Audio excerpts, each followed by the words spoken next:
Alors on reprend Bezrat Hashem, nous on est Shar 21 et on est au dernier chapitre de cette porte 21 qui est donc le chapitre 14, 15, 16.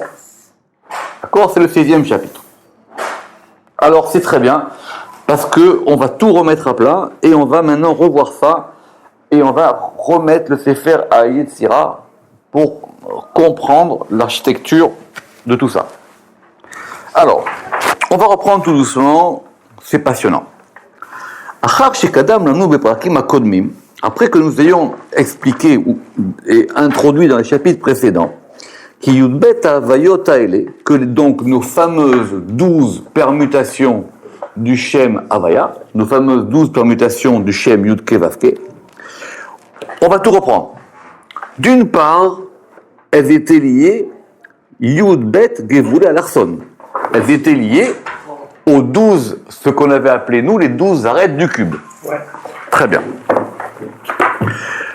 Les 12 arêtes du cube, dont je rappelle que c'est quoi? Que ce sont une extension de Tiferet.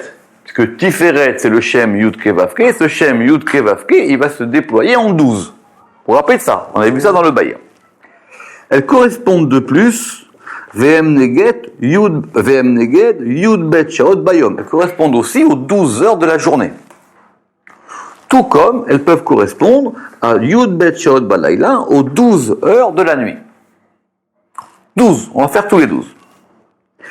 Et elles vont correspondre aussi, et peut-être on avait été un peu rapide, elles vont correspondre aussi aux 12 mois de l'année. VM Neged, Yud Bet Chodashim. Maintenant, les 12 mois de l'année, on va les diviser en 3. Gimel Chodashim Bechol Tekufa. C'est-à-dire 3 mois par saison. Alors, une Tekufa, c'est une saison. D'accord? Alors, c'est déjà dans la Mishnah, il y a les Tekufot. Et en gros, c'est le passage d'une saison à une autre saison. Les Tekufot, par définition, sont solaires, alors que les mois sont lunaires.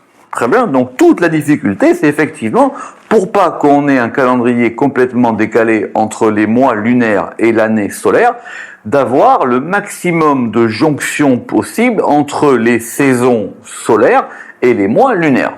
Pour ce faire, c'est cette fameuse histoire très compliquée, ce qu'on appelle le Sod Haïbour. C'est-à-dire, c'est un mystère, littéralement, c'est le mystère Hibour de la gestation qui fait que, pour pouvoir coordonner les deux calendriers, c'est-à-dire le calendrier solaire composé de saisons et le calendrier lunaire composé de mois, on va ajuster par rapport au point central.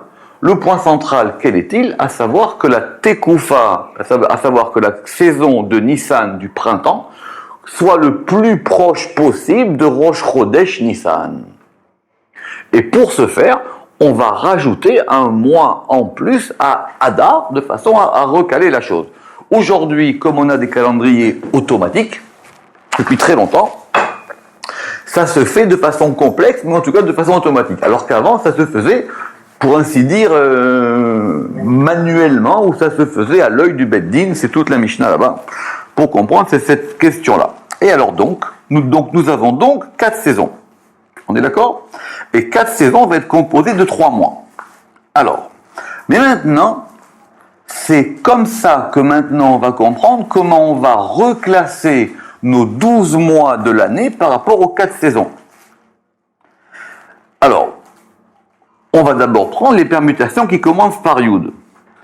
Les permutations qui commencent par Yud, elles vont être donc au nombre de 3. Et elles vont correspondre à la saison de Nissan. C'est-à-dire Nissan, Iyar et Sivan. Donc on a Nissan, Iyar, Sivan. C'est-à-dire qu'on commence l'année par rapport à Nissan. Parce que c'est comme ça l'ordre normalement de la Torah de l'année. Bien que nous, on commence l'année par rapport à Tishrei. On continue donc. Donc le premier He va correspondre à la Tekufa Tammuz. C'est-à-dire Tammuz, Av, Elul.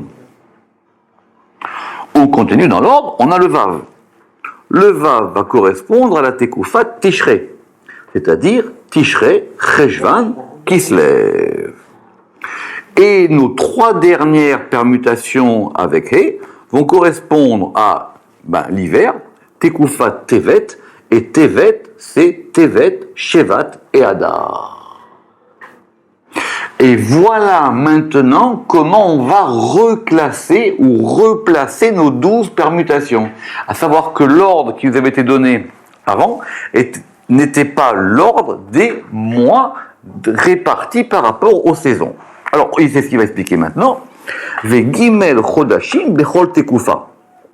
Rotselomar, ça veut dire chez Yud Bet Sirufim, que nos 12 permutations, elle est Arachet Tevot mi Gimel Sirufim Arishonim, les premières lettres des trois premières permutations vont commencer par un Yud. Vehem Tekufat Nissan, ça va correspondre à la saison de Nissan.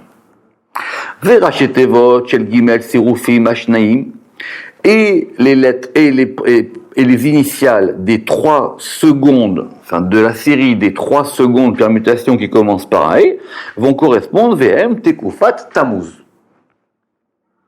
Verachetevot Shel Gimel Sirufim Shel Sheim, et les initiales des 3 permutations suivantes qui vont donc commencer par un Vav vont correspondre VM Tekufat Tishrei. Verachetevot, et les Rachetevot, Shel Gimel Sirufim Reveim, c'est-à-dire du dernier quart, puisque c'est par 3, ça fait 3 fois 4, qui commencent par un E, ça va être Tekufat Tevet. Très bien. Là, c'est bon. Ok. Alors maintenant, on va compliquer. Vechen, Gamken Emneget Yud Bel Mazalot. Ça va correspondre aux 12 constellations. Alors, tout ça, on va le reprendre tranquillement, si Dieu veut, dans le Sefer HaYetzira, parce que ça vient du Sefer HaYetzira. Donc, il ne faut pas confondre. Il faut le Sefer HaYetzira, il faut évidemment l'avoir fait, le refaire, etc. Dans le Sefer HaYetzira, il y a l'ordre de répartition, il est 3, 7, 12. D'accord ? Alors, on va le voir doucement. Tout d'abord, les lettres. Les lettres se divisent en 3, 7, 12. Ok, nous avons donc 3 qu'on va appeler les otiyot Amash. Aleph, Mem, Shin. Nous avons ensuite les Sheva otiyot Kefulot. Les lettres doubles, ce qui pose beaucoup de problèmes aux grammairiens. Et quelles sont ces lettres doubles ? C'est facile. Bet, Gimel, Dalet, Kouf, Pe, Resh, Tav. D'accord ? On a des moyens mnémotechniques, soit on dit ou Beget Kaporet, ou Bagad Kaporet, ou Bagad Kafrat, ça dépend dans les livres de grammaire comment c'est repris. Et on a après, donc si on a 3 lettres, et 7, ça fait 10, pour arriver à 22, il nous en manque 12, et ces 12 lettres vont être ce qu'on va appeler les Yud Bet Peshutot. Alors, les 3 premières, c'est à part. Les 7 doubles, elles vont correspondre aux Sheva Kochavim, c'est-à-dire aux 7 planètes. Et les 12, elles vont correspondre aux 12 constellations. Mais on va le voir tout doucement. Donc, vu qu'ici on est au 12, Vechen Gamken Emneged Yud Bet Mazalot. Ça va correspondre aux 12 constellations. Et ces 12 constellations correspondent aux Yud Bet Peshutot, aux 12 lettres simples, qui sont He, Vav, Zayin, Chet, Tet, Yud, Lamed, Nun, Samer, Ain, Tzadé, Kouf. Je reprends. He, Vav, Zayin, Chet, tet yud, lamed nun, samer aïn, tzadé kouf. Alors, tout de suite, le Ramak, évidemment, il est très précis. Pourquoi est-ce qu'on les a nommés Peshutot?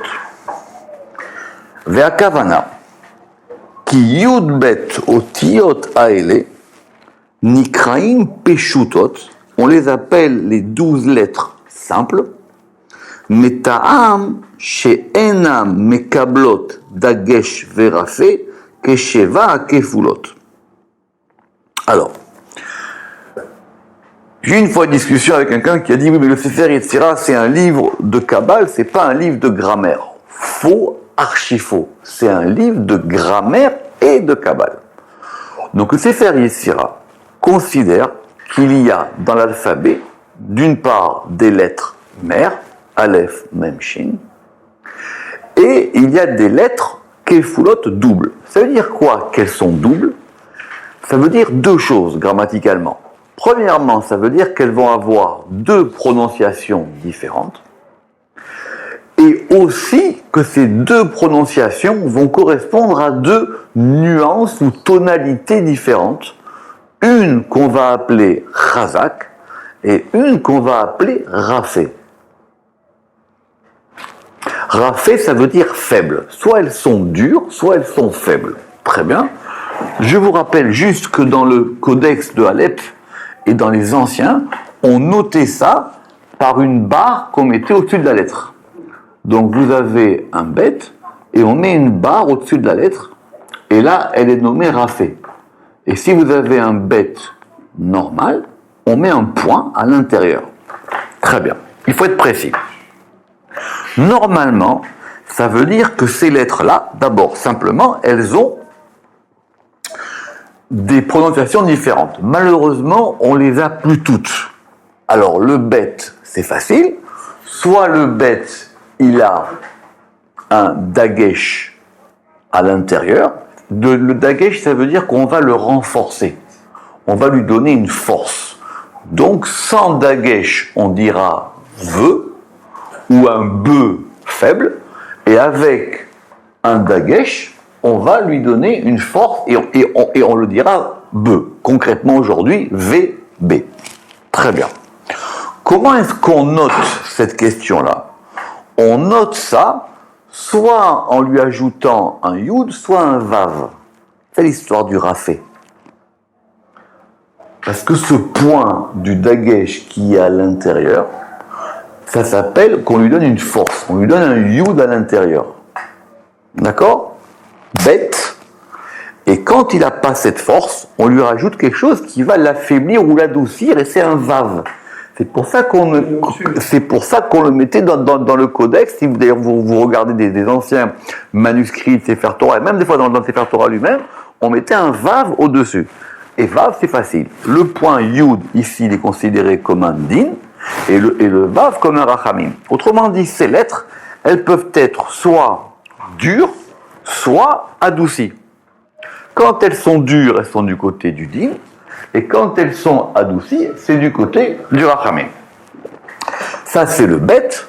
Le guimel, les séfarades, certains séfarades ont gardé. Quand il y a un guimel accentué, il se prononce ge, et quand il y a un guimel non accentué, il se prononce re. Re, simplement pour ne pas faire doublon avec le resh, du coup le resh devra être roulé. Par exemple, dans la Mila, on dit Maren Abraham, parce qu'il n'y a pas de dagesh. Mais si vous dites Maren Abraham, pour distinguer entre Maren Abraham et Abraham, c'est le resh d'Abraham qui devient roulé. Sinon, après, on ne veut pas avoir non plus de doublon de prononciation. D'accord? Ça, c'est bête. Guimel, dalet. Le dalet, c'est perdu. Mais normalement, il y avait une prononciation entre le dalet avec dagesh et le dalet sans dagesh. Le kaf, c'est facile, kaf, raf. Le p, c'est facile, p, fait. Le resh, les grammairiens modernes l'ont exclu de la liste. C'est pour ça qu'aujourd'hui, on dit les bagat kafat. D'accord? Il n'y a pas de redoublement avec le resh. Mais c'est un problème important et grammatical, c'est-à-dire que dans les grammaires, si vous prenez par exemple des grammaires, mais même classiques, ultra classiques, par exemple la grammaire de Ishmael, il dit que c'est vrai que dans le Sefer Yetzira, c'est écrit Bagad Kafrat, mais aujourd'hui on fait Bagad Kafat. Pourquoi? Parce que ce resh-là, c'est très compliqué. Parce que d'abord, des occurrences d'un resh avec un dagesh, il n'y en a pas beaucoup dans la Torah. Il y en a une ou deux. Très bien, dans Roshi, chez Roshi Nimnatal, et là-bas il y a marqué pour Resh Rosh Velahana, il me semble, on l'a lu dans la paracha il n'y a pas longtemps. Comme le Hanef, d'ailleurs. Alors, justement, ça va être ça la différence. Ça va être ça qu'on va voir maintenant. Donc je répète, Bet, Gimel, Dalet, Kaf, P, Resh et le Tav. Le Tav, il y a les Yéménites encore, certains Ashkenazim, puis qui disent le se ou le te, et en Algérie, on disait tche, on dirait Torah Chimet, d'accord, le tche, on le faisait tche, et donc on a un tav avec dagesh ou sans dagesh. Vea kavana, on reprend. Ki yudbet otiyot haelu nikraim peshutot, mitam she'ena mekablot dagesh verafe kesheva kefulot. Maintenant, nos 12 dernières lettres, elles n'ont pas cette double appartenance. C'est-à-dire, celle qu'on vient de nommer, les 12. He, Vav, Zaïd, Chet, Tet, Yud, Lamed, Nun, Samer, Aïn, Sadeh, Kouf. Doucement, la question va venir. Ve'en lomar she'nikraim peshutot, mita'am she'en ba'em arkavat din verachamim ka'asher pirshu ha'mefarshim. Évidemment. J'explique parce que c'est précis et complexe. Nos 7 lettres doubles, les kefulot, quand on va les associer aux 3 premières lettres, ça fait 3 et 7, 10. Ça correspond aux 10 séphirot. D'accord? Les 3 premières, Aleph, Mem, Shin, c'est Keter, Chochma, Bina. Et nos 7, elles vont correspondre aux séphirot. Et ces séphirot, elles peuvent être soit din, soit rachamim. C'est Sefer Yetzira qui va comme ça, c'est pas comme nous on pense. C'est-à-dire, vous pouvez avoir, alors, din et rachamim. Et une fois qu'on a 3, 7, on a 10, après ça va s'épancher dans 12. C'est pour ça qu'il dit que peshutot aussi, ça veut dire les pachet, c'est-à-dire ce sont des lettres qui se déploient, ce sont les lettres déployées. Maintenant, la question, c'est, alors quoi? On considère que ces 12 lettres, les dernières, elles s'appellent peshutot, mita'am she'en ba'em arkavat din verachamim, alors que ça veut dire que dans ces lettres-là, il n'y aurait pas de composition de din et de rachamim, en lomar. On ne peut pas dire ça. Je reprends. Ve'en lomar shenikraim peshutot mita'am she'en ba'em arkavat din verachamim ka'asher pirshu ha'mefarshim, comme certains commentateurs du Sefer Yetzira l'ont expliqué. C'est faux. Les filles, shegvar nidbaer. Pourquoi? Parce que simplement, nous on a vu que quand on associait ces 12 lettres-là aux 12 permutations de Shem Yud Ke Vav Ke, nidbaer ki kol havaya de shalta he al Yud et al Vav, Nugvai Ivedinaï. Quand on a dit que dans des permutations, on avait le E qui l'emportait sur le Yud, ou le E qui l'emportait sur le Vav, il y avait bien là-bas de la rigueur. Et là-bas, ça veut dire quoi? Ça voulait dire que c'était le féminin, Iu Nugva, Dina, le Nugva, le côté féminin qui est le côté dur, c'est lui qui l'emportait. I, Kedepirash, Nubesharim, Akodmim. Vechen, et de plus, Gam ken kol havayot em murkavim medin verachamim, et toutes ces permutations de Yud Ke Vav Ke, vu qu'il y a des lettres Yud Ke Vav Ke, elles sont aussi composées de din, de rigueur et de rachamim et de miséricorde.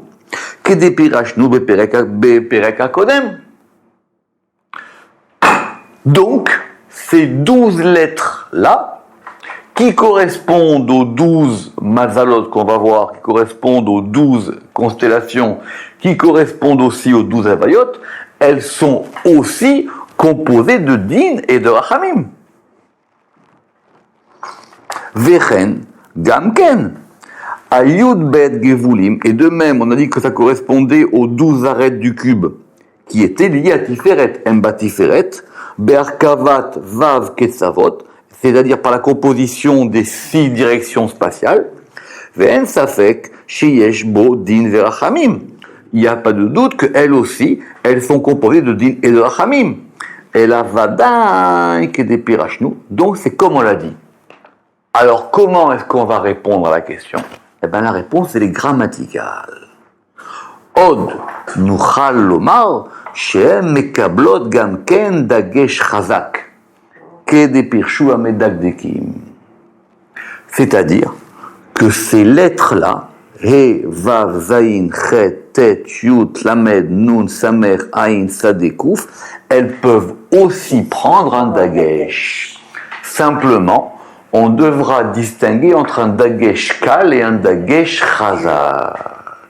Et il y a 2 types de dagesh, il y a 2 types d'accentuation.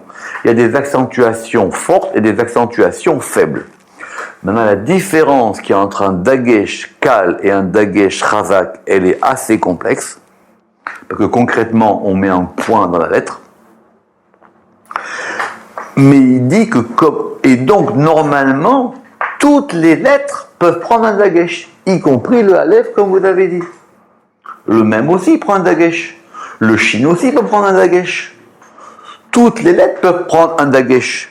Simplement, ces 7 lettres-là intermédiaires, le dagesh qu'elles prennent est un dagesh qui va complètement changer leur nature. Alors que les autres lettres, le dagesh, on va dire grammaticalement, simplement, il va les redoubler. Et ce qui va faire que ça va accentuer ou changer la ponctuation. Mais ça va... Oui, en fonction du fait qu'il y a un dagesh, ça va effectivement changer et ça va composer des syllabes fermées ou des syllabes ouvertes. Exactement. D'accord? C'est clair ça ou pas?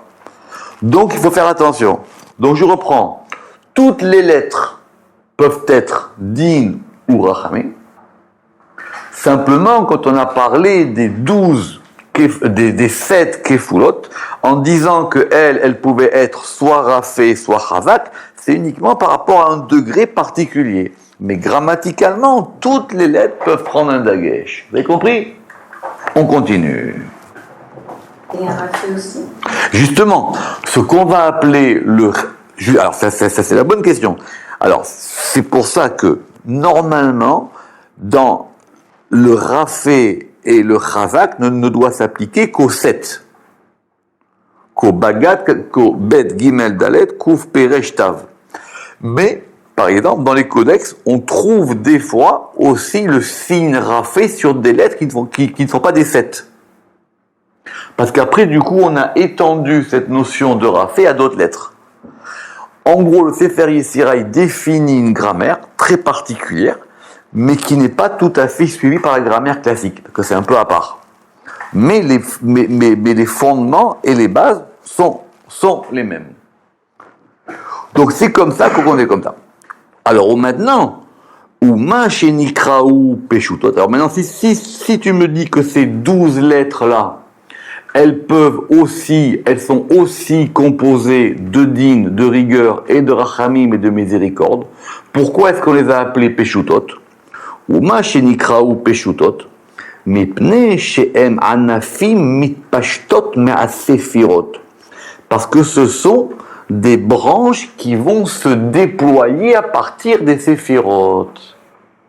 C'est pour ça que Peshutot, ça a 2 sens. Soit ce sont les lettres simples, soit ce sont les lettres déployées.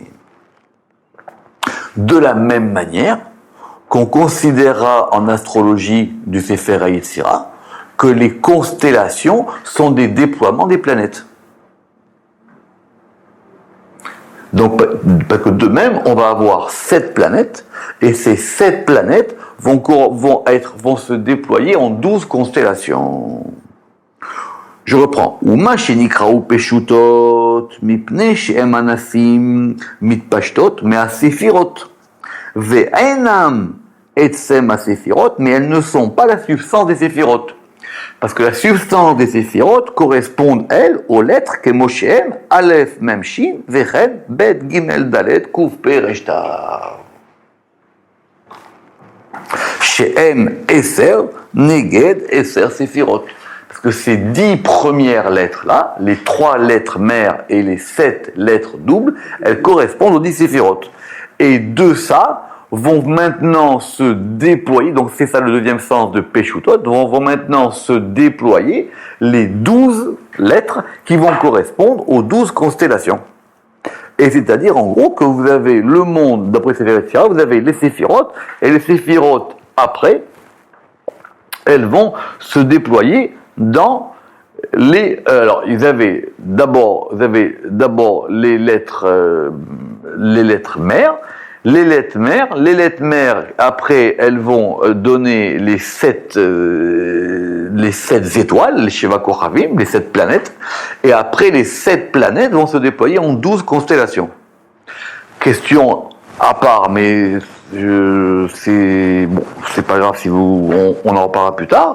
Du coup, les fondements, ils sont où? Les fondements, c'est Yetzirah. Esh, Ruach, Maim, parce que le Sefer Yetzirah, il commence que sur 3. Alors, d'après le Sefer Yetzirah, on pourrait comprendre que les fondements, ils sont au-dessus de tout. Alors, en gros, ils sont comme ça. Donc, vous avez les fondements, c'est-à-dire les trois éléments fondamentaux. Parce que le Sefer Yetzirah, le quatrième, c'est la terre, et le quatrième, c'est le lieu de réception. Donc, vous avez Esh, Aleph, c'est Esh.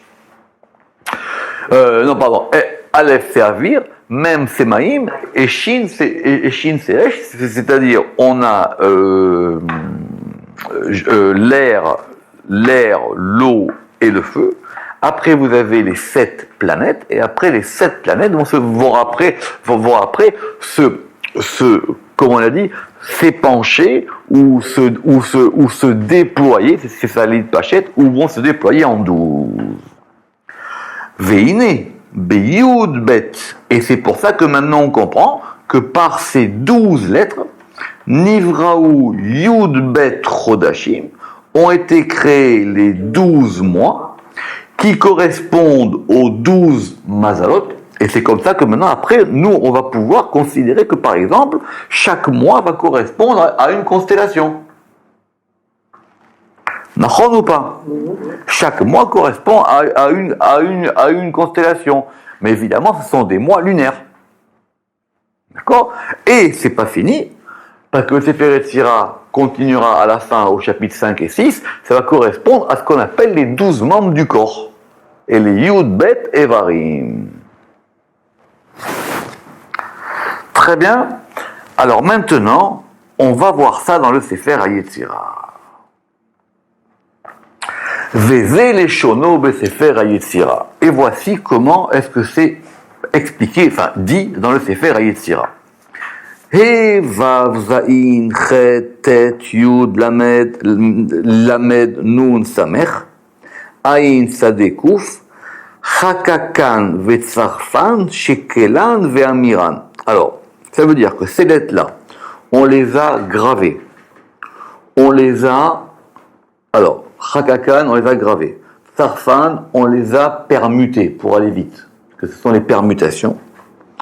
Shaklan, on les a pesés. D'après Aboulafia, ça veut dire qu'on pèse les lettres. Et quand on pèse une lettre, on peut lui trouver son équivalent. Par exemple, Kouf, ça fait 100, ça peut être 2 fois 50. Pour aller vite. Emiram, c'est la Temura. C'est-à-dire on les a substitués. Ce sont les substitutions. Et donc, avec toutes les opérations qu'on a faites dans cette lettre, Vetsar Baem, et maintenant, Tsar Yetzirah, il a formé avec elle les Mazalot Baolam, il a formé avec elle les constellations dans le monde. D'accord? Ça, c'est premier élément du Sefer Yetzirah. Mais maintenant, doucement. Maintenant, là où ça devient complexe. D'accord? Maintenant, on va prendre chacune de ces lettres. Alors, on avait déjà vu un petit peu cette Mishnah un peu avant, si vous en souvenez, quand on avait parlé du Sefer Abaye. Là-bas, on a dit que maintenant, chacune de ces lettres, à son tour, elle va devenir une lettre roi. Imlir, Ot, He, et donc on les reprend dans l'ordre. On a donc, je répète, He, Vav, Zain, Chet, Tet, Yud, Lamed, Nun, Samer, Ain, Sadeh, Kouf. Alors, il faut l'avoir bien fait une fois. On l'avait fait, j'avais fait des tableaux, etc. Voilà, vous l'avez ce tableau, je vous l'ai prêté une fois, il me semble. Imlir, Ot, He. Alors, il a fait de la lettre He une lettre roi. Pourquoi ? Parce que ça veut dire que maintenant, chacune des lettres à son tour va devenir lettre roi. Ça veut dire quoi ? Imlir Ot He. Là maintenant, le Ramak il est précis là-dessus, c'est-à-dire que maintenant, il y a plusieurs manières de comprendre la chose. Soit on va dire que maintenant, on constitue un alphabet dont la lettre He devient le roi. Imlir Ot He. Vekachar lo keter, et il lui a attaché une couronne. Vetsarbo, parce que c'est pas uniquement avec la lettre E, c'est que la lettre E maintenant devienne la lettre roi. En devenant la lettre roi, il va avoir maintenant une configuration qui fait qu'à partir de cette lettre E, dont je répète, qui fait partie des 12 simples, vous suivez, d'accord, très bien. Et maintenant, et avec elle, on va former Talé Baolam. Talé, on avait dit, alors le Talé, c'était quoi ? Le Talé, c'était le bélier. Talé Baolam, ça va correspondre au bélier dans le monde. Nissan Bashana, au mois de Nissan dans l'année. Et ça va correspondre au foie dans le Nefesh. Et pour couronner le tout, si je puis dire, on va diviser maintenant en 3 degrés, qui sont nos fameux degrés qu'on avait vus, Olam, Shana, Nefesh. En fin de compte, on redistribue maintenant sur 3 degrés. D'où, si vous vous rappelez, c'était la difficulté qu'on a vue dans le Sefer Abaye là-bas plus haut. Vous vous rappelez ou pas ? Alors, donc, ça fait Talé Baola, donc ça correspond à la constellation du bélier dans le degré du monde. Vous vous rappelez ça ? Ça correspond à Nissan dans le cycle des années. Et ça correspond au foie. Alors, le Sefer Yetzirah, il a dit Nefesh. Nous, on aurait bien aimé avoir Gouf. Nachon, mais on n'a pas Gouf. Alors, il faut qu'on comprenne pourquoi il a dit Nefesh. Et ça correspond au foie. On continue. Alors, le Sefer Yetzirah, c'est chaque mot, il faut le voir au microscope. Hein. Imlich Odvav. Maintenant, on va faire régner la lettre Vav. Vous vous rappelez, on l'avait vu plus haut, si vous vous en souvenez, je l'avais noté bien, etc., quand il avait parlé de cette histoire de Olam, Shana, Nefesh, etc., et il avait expliqué cette notion de Imlir. Ça veut dire quoi que c'était Imlir ? Vous regarderez plus haut, mais on l'avait vu ça. D'accord, quand on avait dit que ça veut dire quoi, Imlir vekachar loketer, c'est-à-dire quoi, qu'il a rendu roi, Imlir, il a fait régner littéralement, voilà. Enfin, littéralement, il a fait régner le He et il lui a attaché une couronne. Alors, c'est quoi cette couronne ? Vous regarderez, si je me rappelle bien, c'était dans... Je crois que c'était dans Shar Hashemot, mais je ne me rappelle plus exactement où est-ce qu'on avait vu ça, hein, ou dans le chapitre 13. Alors le Vav, Vetsarbo, et maintenant par lui, d'accord ?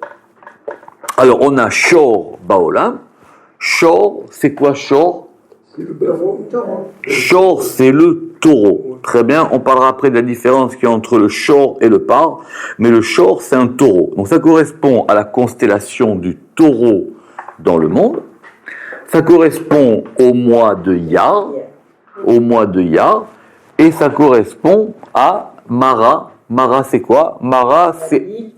bile ou vésicule. On avait hésité, Mara, mais littéralement en hébreu, c'est plus qu'en français, Mara, ça veut dire amer. C'est ça. Donc c'est bile. Donc ça serait plutôt bile. D'accord? La Mara, c'est la bile. Imlir ot zain. Donc vous avez remarqué qu'on les fait dans l'ordre. Hein? Imlir ot zain. Maintenant, il a fait régner la lettre zain. Ve kachar lo keter. C'est l'ordre. He vav zain chet. Et cet ordre-là, on va avoir les mois. Donc on a Nissan, on a Yar, et maintenant on a Zain. Donc à chaque fois la même opération. Hein. On fait régner cette lettre, on lui attache une couronne. Autrement dit, c'est ce qu'il avait expliqué le Ramak, c'est-à-dire que maintenant cette lettre-là, elle va devenir une lettre roi, et en étant une lettre régnante, il y a une configuration de... Parce qu'elle n'est pas seule. Ça veut dire que c'est cette lettre-là qui va devenir roi sur les autres. C'est ça que le Ramak il avait pointé. Il a fait régner la lettre Zain, ve kachar lo keter, ve tsar bo, et maintenant, ça va correspondre au Théoumim. Théoumim, ce sont les Gémeaux, il n'y a pas de problème. Les Gémeaux Baolam, Sivan dans l'année, ve Techol, c'est la rate. Après, Imlir Otret. Je répète, c'est dans l'ordre de He, Vav, Zain, Chet, Tet, Yud, Lamed, Nun, Samer, Aïn, Sadé, Kouf. Doucement. Sivan, on a dit que Sivan, c'était le Techol. Techol, c'est la rate. C'est la rate qui dit là. Très bien. Après, Chet, c'est pareil, encore une fois, on l'a fait régner, on lui a attaché une couronne, et avec elle, on a fait, alors, c'est le Sartan Baolam, c'est le cancer dans le monde, c'est la constellation du cancer, c'est le mois de Tammuz, et on a le Mésès. C'est quoi le Mésès? Alors, non, d'après plusieurs répétations, c'est l'intestin grêle. C'est le petit, si je me crois, je suis pas fort en anatomie, mais je pense que c'est le petit intestin. Ok? Oui. Oui. Après, imlir ot tête, on a fait régner la lettre tête, ve kachar lo keter, ve tsarbo, ça correspond au lion Baolam, ça correspond au mois de Av dans l'année, et ça correspond au rein droit. Kulia Yemanit Banefesh. Imlir ot Yud, on a fait régner la lettre Yud, ve kachar lo keter, et on lui a attaché. Alors ici c'est une erreur, ve kachar lo keter, pas lo kesher, hein, ve kachar lo keter, ve tsar bo, betula baolam, ça maintenant c'est la Vierge dans l'année. Dans le monde, ça correspond au mois de Elul et ça correspond à Kulia, ça correspond au rein gauche Banefesh. Imlich ot Lamed, il a fait régner la lettre Lamed, Vekachar lo keter, et il lui a attaché une couronne, Vetsarbo Moznaim, ce sont les plateaux de la balance, Baolam dans le monde, le mois de Tishrei, et le Kourkevan, lui, c'est le gros intestin. Parce qu'il y a des mauvaises traductions où on a marqué l'œsophage, mais ça n'a aucun sens. Le Kourkevan, c'est le gros intestin. Donc on a le gros intestin et le petit intestin. Imlir ot nun, il a fait régner la lettre nun. Vekachar lo keter, alors c'est Vekachar lo, c'est pas Vekachar bo, hein. Bon, ça dépend des lo keter. Vetsar bo akrav, c'est le scorpion, baolam, ça correspond au mois de Mar Cheshvan, et ça correspond au keva. Le keva, c'est l'estomac. Keva banefesh. Là, il dit le bas-ventre, mais ça n'a pas de sens. Imlir ot samer, il a fait régner la lettre Samer, Vekachar lo keter, Vetsarbo Keshet. Keshet, c'est quoi? Keshet, c'est l'arc. Mais c'est le Sagittaire. C'est l'arc. Keshet, doucement. Mais on va quand même leur donner leur nom originaire, d'accord? Donc Keshet, c'est un arc. le Keshet, donc qui correspond donc au Sagittaire, Baolam, dans le monde, ça correspond au mois de Kislev, dans l'année, et ça correspond à la main droite. Imlir ot Aïn, il a fait régner la lettre Aïn, Ve Kachar lo Keter, et il lui a attaché une couronne, Vetsarbo Gedi.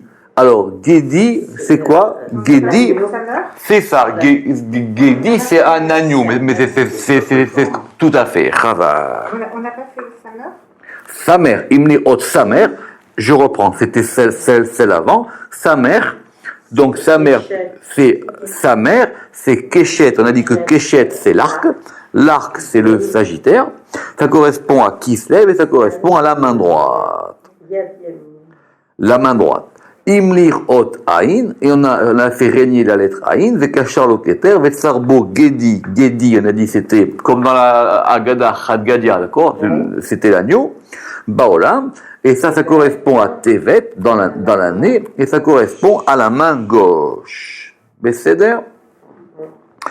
Imlir ot Sadeh.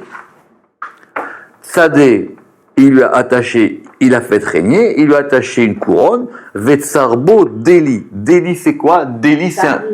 Deli. Deli, c'est un seau. C'est ce qui va correspondre au verseau. D'accord? Enfin, en fin de compte, c'est une jarre avec laquelle on verse.